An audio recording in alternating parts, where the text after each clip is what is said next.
अखिलेश यादव को ही क्यों चुना आपने समाजवादी पार्टी को? अगर हम उन लोगों को ज्वाइन कर ले जो नाले से गैस बनवा रहे हैं कि पाइप डाल दिया उससे मेथेन गैस आ रही थी, मैंने एक चाय बनते हुए देखी थी, तो मुझे लगता है कि एक साइंटिफिक टेम्परामेंट की जरूरत है देश में, यूथ को भी जरूरत है और इस कंट्री को भी जरूरत है।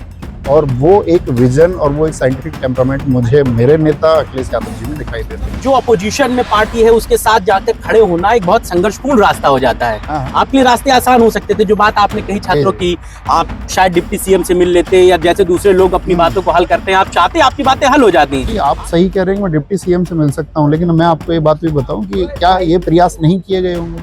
हाँ, जब आपने प्रदर्शन किया तब तो मैं ये कहता हूँ कि वो सब लोग गांधी जी के 3 बंदरों की तरह हो चुके हैं। उनको ना कुछ सुनता है, ना उनको कुछ दिखता है, ना उनको कुछ बोलना होता है। आप वो नॉन रिएक्टिंग गवर्नमेंट है, उनको किसी की कुछ पड़ी नहीं है। उनको ये है कि भाई एक राज्य से दूसरे राज्य में सरकार कैसे बनानी है। हमारे लगभग 8 लाख से ज्यादा छात्रों ने सरकारी नौकरियां ली हैं। आप किसी गांव की किसी गली में जाइए तो आपको उस गली में हमारा एक छात्र, सिलेक्टेड छात्र मिल जाएगा, पढ़ने वाला नहीं। और पढ़ने वाले छात्र हर एक गांव ग्रामीण पृष्ठभूमि में आपको 100-200 छात्र मिलेंगे गांव में, साथ में बहनें भी मिलेंगी। ये आपकी ताकत है। इस प्रदेश का शायद कोई गली मोहल्ला या परिवार नहीं होगा जो आपसे जुड़ा हुआ है। नमस्कार, बहुत बहुत स्वागत है आपका।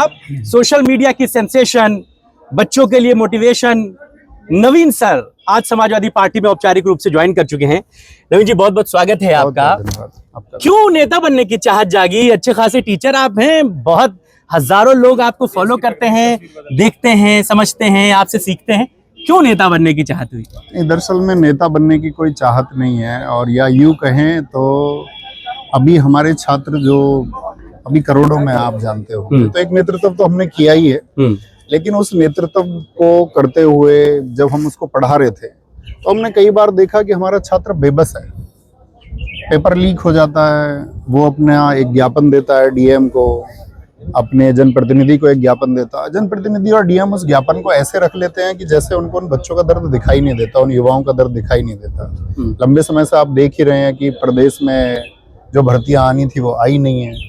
जो भर्तियां प्रदेश में हुई वो एक लंबे आंदोलन के बावजूद, मैंने खुद आंदोलन किया इको गार्डन पिछले वर्ष नहीं, 2024 20 फरवरी मुझे ही गिरफ्तार कर लिया गया एक सही मांग के लिए। मैं एसएससी में आंदोलन कर रहा था। इस देश में 2 करोड़ छात्र जो एसएससी की परीक्षाएं देता है, तो मुझे डिटेन कर लिया गया, गिरफ्तार कर लिया गया, मेरे परिवार को डिटेन कर लिया गया। तो मैं ये देखता हूँ कि वो जो छात्र वर्ग है, जो युवा वर्ग है, वो अपनी समस्याएं किससे कहेगा और किससे कहने के बाद वो समाधान कैसे होगा। तो उसके लिए एक मंच चाहिए।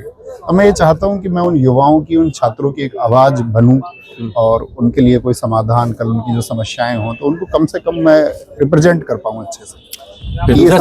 दूसरा सवाल ये आता है, फिर अखिलेश यादव को ही क्यों चुना आपने समाजवादी पार्टी को? नहीं, अखिलेश यादव जी विचार करते हैं छात्रों के बारे में। आप देखते हैं कि जब इस देश में पैंडेमिक आया था तो इस देश में कोई विचार नहीं कर रहा था कि एक डिजिटल एजुकेशन की भी जरूरत होगी, क्योंकि पैंडेमिक के बाद में सबने विचार किया है। लेकिन आप देखिए, लगभग उससे 5 साल 7 साल पहले किसी ने एक विजन देख लिया डिजिटल एजुकेशन का, तो लोगों को एक लैपटॉप डिस्ट्रीब्यूट किए। तो इसीलिए कहते हैं कि भाई आप सिंपल ही बोलते हैं कि वो विजनरी लीडर हैं, तो यहाँ दर्शाता है कि उनका विजन है, यानी वो सही में विजनरी है। तो हमें विजनरी की जरूरत है। अब ऐसे टाइम पे आप ये समझिए कि अगर हम उन लोगों को ज्वाइन कर ले जो नाले से गैस बनवा रहे हैं कि पाइप डाल दिया उससे मेथेन गैस आ रही थी, मैंने एक चाय बनते हुए देखी थी, तो मुझे लगता है कि एक साइंटिफिक टेम्परामेंट की जरूरत है देश में, यूथ को भी जरूरत है और इस कंट्री को भी जरूरत है। और वो एक विजन और वो एक साइंटिफिक टेम्परामेंट मुझे मेरे नेता अखिलेश यादव जी में दिखाई देता है। जब पार्टी ज्वाइन करने की सोची होगी, अखिलेश यादव जी से बात की होगी, क्या कहा आपने और क्या रिस्पांस मिला आपको वहां से? भैया का प्यार है, सबके लिए प्यार है, उनके लिए सब बराबर है। ऐसा नहीं है कि हमारे इतने करोड़ों लाखों छात्र हैं तो इसीलिए वो हमें विशेष प्यार करते हैं। मैंने देखा है वो बाकी सभी लोगों को विशेष प्यार करते हैं। सीधे बात कर पाए थे अखिलेश यादव से? या किसी के मार्फत बात हुई थी? नहीं, सीधे बात की। क्या कहा आपने? सीधे बात हुई थी। आराम से सभी से करते हैं। आप लोग बताओ, नहीं करते सीधे बात? ये देखिए, इन्हें बुलाओ, इनको बुलाओ। अब ये इतने छोटे से है, ये मुझे सुबह मिले थे। आप एक बार नाम बताओ इनको। देवेंद्र कुमार गौतम। अब ये अभी 16 साल के हुए, इन्होंने मुझे बताया भैया मैंने आपकी 55 क्लासेस पॉलिटी की हुई है। अच्छा, तो इतने और ये इनको एक पद दे रखा है समाजवादी पार्टी में। अब सोचिए इनका क्या रेफरेंस रहा होगा। तो यदि ऐसे व्यक्ति समाजवादी पार्टी के रास्ता को तय कर सकते हैं, मिल सकते हैं हमारे नेताजी से, और तो ऐसे नेता आपको किसी और पार्टी में मिलेंगे नहीं। तो तैयारी क्या है फिर 27 में चुनाव लड़ना है? क्योंकि मैं देख रहा हूँ सोशल मीडिया पे आप गांव-गांव जा रहे हैं, लोगों से मिल रहे हैं। राष्ट्रीय अध्यक्ष जी तय करेंगे, सारी चीजें उनको तय करनी है, जो भी उनका आदेश होगा उसको पूरी तरह से निभाएंगे। लेकिन नवीन जी और खुद क्या चाहते हैं?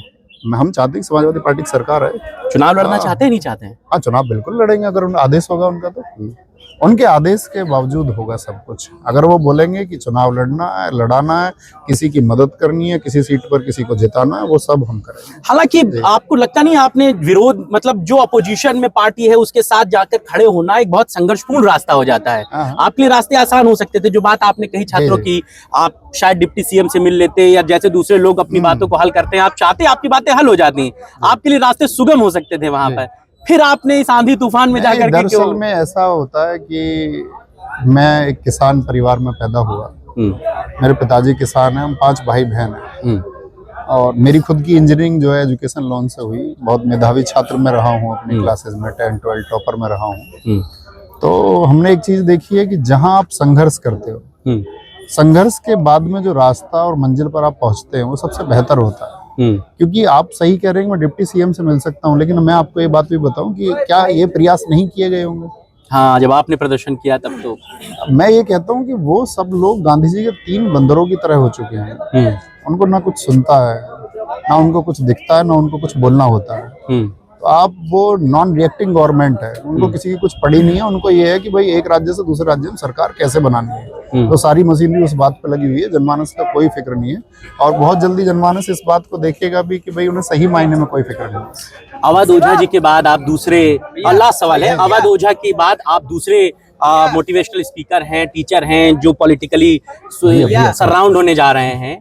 क्या लगता है कितना फ्यूचर दिखता है? क्योंकि चुनाव तो वो भी नहीं जीत पाए थे, फैन फॉलोइंग उनकी भी बहुत ज्यादा थी। नहीं, ऐसा होता है कि अवध ओझा सर जो पढ़ाते हैं वो यूपीएससी के लिए पढ़ाते थे, और यूपीएससी के लिए जब पढ़ाते हैं तो इस देश में यूपीएससी के लिए छात्र अधिकतम अभी तक 15 लाख हैं जिन्होंने फॉर्म भी भरा है। 15 लाख छात्र। अब 15 लाख छात्रों को आप पर कॉन्स्टिट्यूएंसी बांट के देखिए, तो लगभग उसको 4,500 कॉन्स्टिट्यूएंसी में बांटेंगे भी, तो कितना छात्र आएगा? अब चूंकि मैं एक ग्रामीण क्षेत्र से आता हूं, तो हमारे यहाँ 10-10, 20-20 गांवों तक कोई यूपीएससी की तैयारी करने वाला नहीं है। अभी हम group C group D exams के लिए पढ़ाते हैं, और हमारे लगभग 8 लाख से ज्यादा छात्रों ने सरकारी नौकरियां ली हैं। आप किसी गांव की किसी गली में जाइए तो आपको उस गली में हमारा एक छात्र, सिलेक्टेड छात्र मिल जाएगा, पढ़ने वाला नहीं। और पढ़ने वाले छात्र हर एक गांव, ग्रामीण पृष्ठभूमि में आपको 100-200 छात्र मिलेंगे गांव में, साथ में बहनें भी मिलेंगी। ये आपकी ताकत है। इस प्रदेश का शायद कोई गली मोहल्ला या परिवार नहीं होगा जो आपसे जुड़ा हुआ नहीं। चलिए, तो बहुत सारी ताकत है, बहुत सारी शुभकामनाएं आपको, और जो है बहुत धन्यवाद। नवीन जी हमारे साथ है, और चुनाव लड़ने की उनकी उम्मीद है, और बहुत सारे छात्र इनके पीछे जो है नजर आते हैं। और नवीन जी जो है वो कहते हैं कि अगर अखिलेश यादव कहेंगे तो चुनाव लड़ा जाएगा, चुनाव लड़ने की पूरी तैयारी है। लेकिन ये बात जान लीजिए कि नवीन जी जो हैं वो हिंदी और सोशल साइंस सोशल मीडिया पर पढ़ाते हैं, बहुत सोशल मीडिया की सेंसेशन है। लेकिन भीड़ जो होती है वो जीत का पैमाना नहीं होती, ये बात आपको भी पता है। अवध ओझा जी जैसे तमाम स्कॉलर्स पार्टियां ज्वाइन कर चुके हैं। क्या भविष्य होगा ये तो वक्त बताएगा। आपको चर्चा कैसी लगी हमें बताइएगा, आपके राय विचारों का इंतजार रहेगा। चला लेता है।